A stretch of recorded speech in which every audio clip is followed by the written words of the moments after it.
You are so sweet for me. نه you are so sweet for me. You are so sweet for انگلیسی me.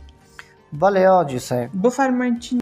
My name is Leonardo پاور کردم پاور سوان. چی مونا؟ یعنی پاور لفت. پاور لیفتینگ. Yes. دیگه چی گفت؟ دیگه گپ نزد. نزد چپ شد. من یک نظر داشتم در کمیته امریکا در جلسه پارلمان با منظور مصاحبه اسامه یک مخابره سر صدا کردم گفتم دیگه گپ نزنید. باز چی گفتن؟ باز جوابشان رد داد گفت شما نمیتونین. باز ما نتانستیم جواب پس بگیریم چون که غریب هستیم. اقتصاد ما رو به یکم ذره شرمندوک هستیم دیگه کدام هدف ندارم. می گفتنی را دارم که مسلمان هیچ وقت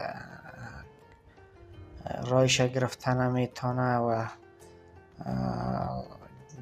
هدف تا نفهمیدم تو در باره چی گپ میزنی. دیر منه نه خیر اوسی سلامت اوسی خیر اوسی. چین که در خود مثلا ما بیوده حرف میزنیم یک گپ جداگانه است.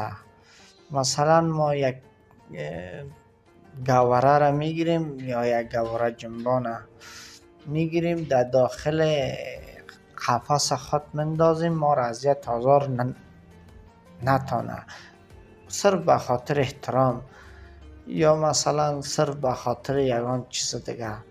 اون آجی صاحبم خواهو برد. ما شما رابطه ما قتل است وصل است.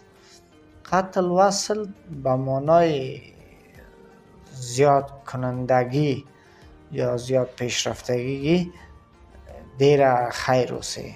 زنده باد خیر. شو گور و کفن بجود از پروردگار که کش نگه نمیفهمم. من دیگه کدام حرف کدام گفتنی ندارم چون که خالق رازق رؤوف رحیم مالک ثانی و قدیم و حکیم. هرچی او گفتان کنیم همه قوه نقط بیان کنیم همه. کرده نازل هر زمان پیغمبری تا که باشد مردمان را رهبری. ما قدر نی جنگ داد نی دعوا یک فقیر آدم است.